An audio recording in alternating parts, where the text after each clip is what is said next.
This is from our office. The sergeant gave that to me when I left. Daniel Cadigan doesn't regret his 12-year policing career. Not a bit. I mean, they're right here next to my dad on my wall, right? So, you know, they mean a lot to me, and the experiences I had meant a lot to me there. But Cadigan said he doesn't regret leaving either. Somebody has to be there and protect our public, and I get that.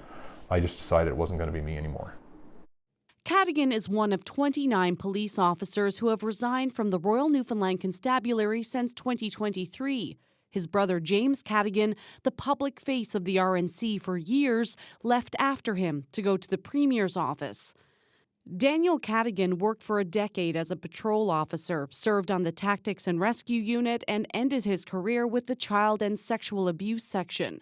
He says workload and pressures to meet court deadlines have increased, but resources, he says, have largely stayed the same. Just the abundance of work. I mean, the abundance of requirements for every file and everything is just so high these days that if you're not there all the time, you're going to fall behind. Cadigan says overtime was routine. His home life suffered. I want to live a life and have an opportunity to do that with my family and my little boy. Cadigan says he's not alone in that. He's hearing from other members who want a way out or for things to improve. He says a conversation needs to happen at the RNC to retain the officers they have. Because the burnout is just, that's the reality of it. People are just so worked and so, burnt out that people are moving on. I've been here since the 80s, so we've had people coming and going throughout our organization over those years.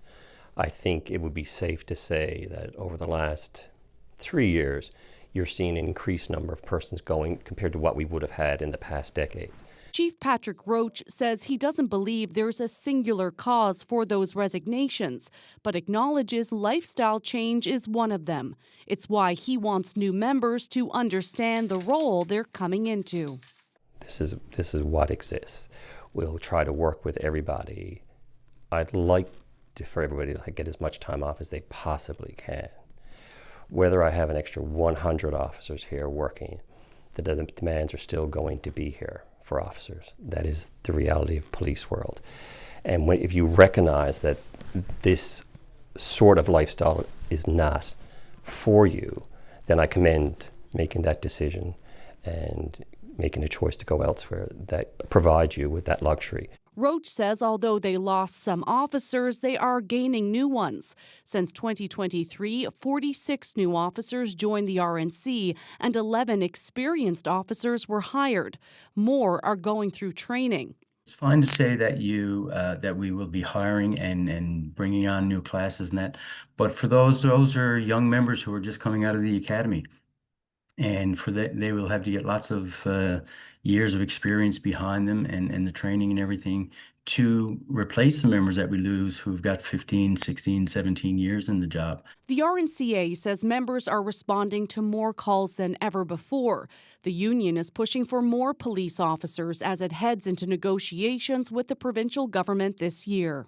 We have made some gains, but we're nowhere near up around that number that we'd like to see. Not everyone is leaving policing overall, though. 13 of those 29 officers left for other police agencies, where there can be better pay, better benefits, and an indexed pension.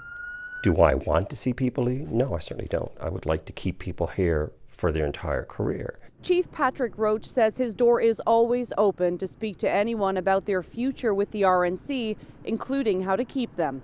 Ariana, Kelland, CBC News, St. John's.